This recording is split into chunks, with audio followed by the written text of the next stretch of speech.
Bismillahirrahmanirrahim. Alhamdulillahirabbil alamin. Allahumma shalli ala sayyidina Muhammad wa ala alihi wa ashabihi wa baraka wa salam. Amma ba'du. Yang kami hormati semua dewan asatidzah, guru-guru seperjuangan saya, Madrasah Ibtidaiyah Nurul Ulum, serta anak-anakku, generasi Qur'ani, generasi cemerlang yang dirahmati oleh Allah. Alhamdulillahirabbil alamin.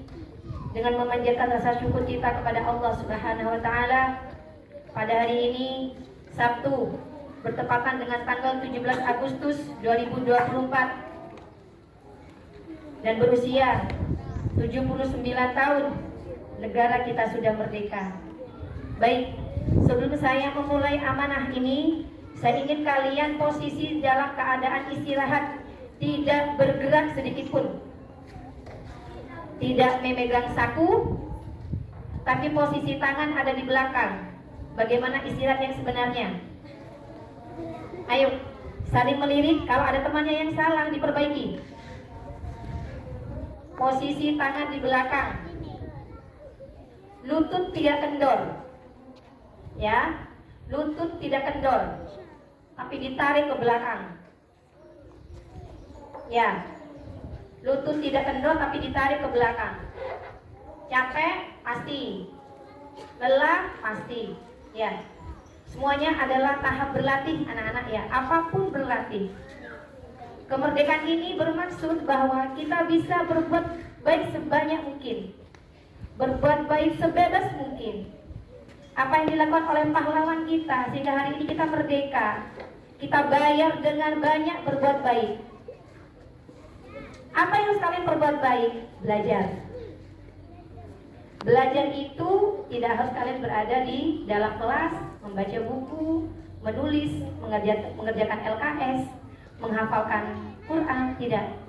Belajar ketika kalian berada di posisi seperti ini. Sekedar tahajud minimal. Ayo. Posisi istirahat dulu semuanya. Belajar untuk istirahat dan tidak bergerak. Ya, sepulang dari sini anak-anak nanti tidak usah main HP. Kalaupun pegang HP, lihat live upacara yang berlangsung di Jakarta hari ini. Insya Allah bertepatan dengan jam 9.55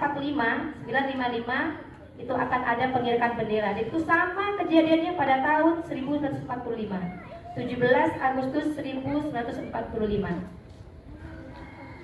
Jadi anak-anak pada jam itu nyampe di rumah, kalaupun lihat HP, tapi yang dibuka adalah prosesi upacara yang berada di Jakarta yang sekarang langsung dipimpin oleh Bapak Presiden kita Joko Widodo. Lihat bagaimana seorang komandan menyiapkan, bagaimana yang lain barisannya nggak ada gerak sedikit pun. Saya kan bukan tentara, Ustazah. Saya kan bukan polisi.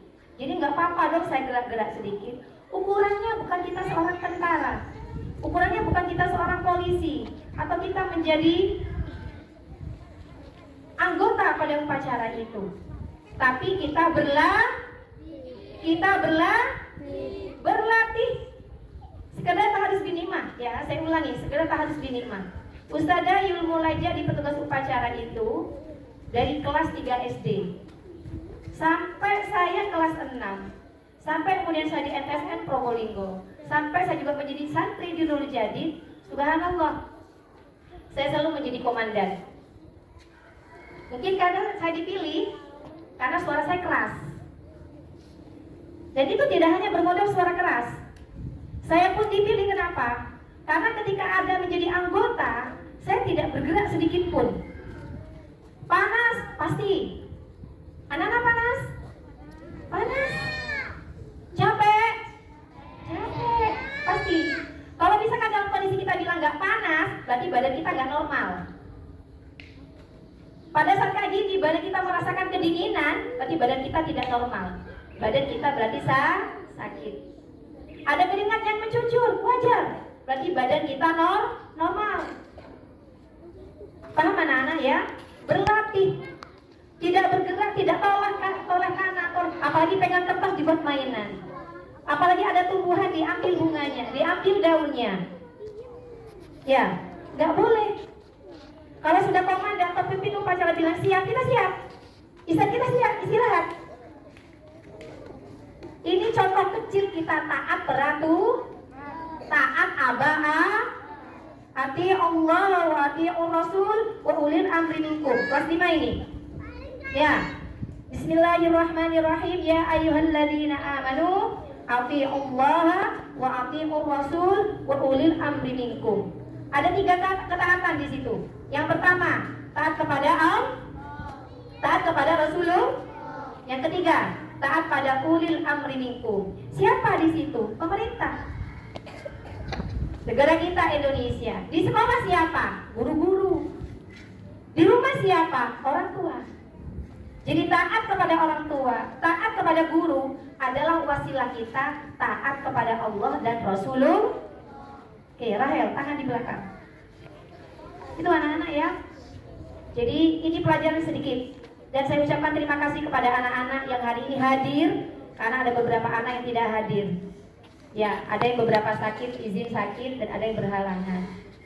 Dan ada pun yang berhalangan, ada acara hari ini, tapi kalian menyempatkan orang tua kalian menyiapkan kalian untuk bersiap-siap berangkat ke sekolah dalam rangka apa? Dalam rangka mengikuti upacara yang ini 1 tahun sekali kita merayakan 17 Agustus 1945, kita rayakan pada hari ini 17 Agustus 2024. Ya, kita tidak merayakan dengan pesta. Kita hanya upacara. Kalau tadi malam di masing-masing kelompok di rumah kalian, di blok-blok rumah kalian, insya Allah ramai masyarakat berkumpul untuk merayakannya dengan membaca istighfar, dengan membaca tahlil. Itu adalah budaya yang baik. Daripada merayakan 17 Agustus dengan berdatangan seorang penyanyi, kemudian penyanyi bergoyang dengan goyangan yang tidak pas dengan budaya kita. Ya, jadi anak-anak itu adalah tradisi yang baik. Hari ini tradisi sekolah bagaimana? Ya upacara. Karena kita menjadi siswa adalah suatu lembaga, yaitu sekolah. Oke anak-anak. Dan hari ini pula anak-anak kemarin selama 2 hari, Rabu dan Kamis, guru-guru kalian sekolah kita mengadakan lomba.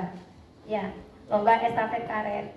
Kemudian yang kedua, lomba Asmaul Husna.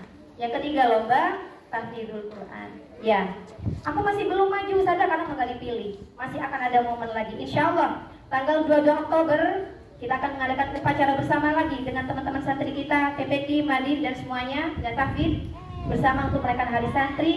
Dan insya Allah pada hari itu kita juga akan mengadakan lomba-lomba, dan lombanya lebih banyak. Jadi kalian persiapkan sebaik mungkin, karena memang ada 3 kategori lomba permainan, ada 3 kategori lomba pengetahuan. Apa saja itu? Tunggu, nanti masing-masing guru akan ngomong pada kalian. Oke, itu saja yang bisa saya sampaikan. Dan saya pesan kepada yang kalah ataupun menang, apapun itu, yang menang adalah sebuah keberuntungan, yang kalah jangan sampai putus asa. Bahwa dalam lomba pasti akan ada menang, ada kalah. Dan yang paling penting, ketika kan pada lomba estafet kemarin, lombanya menggunakan tim. Itu apa tujuannya? Tujuannya adalah membangun kebersamaan. Apa anak-anak? Membangun kebersamaan ini bukan hanya bersama kok, tapi menghargai ketika ada teman kalian salah, bukan malah memojokkan. Mengakui kelebihan teman kalian, bukan hanya sekedar memuji, tapi membangun. Oh, temanku kayak gini kemarin sehingga kalah. Jangan menyalahkan, tapi menjadi sebuah pelajaran. Berarti ke depan tidak boleh terulang hal-hal yang membuat atau kelompok kita kalah. Paham ya? Habis ini akan diumumkan siapa pemenangnya, baik itu lomba estafet, baik itu lomba Asmaul Husna dan lomba Tahfidul Quran. Saya ucapkan selamat, dan kepada yang kalah lebih semangat lagi. Insya Allah 1 bulan 2 bulan lagi kita akan berhadapan dengan lomba dalam rangka persiapan dan menyambut Hari Santri Nasional. Itu saja bisa saya sampaikan. Selebihnya mohon maaf. Terima kasih. Assalamualaikum warahmatullahi taala wabarakatuh.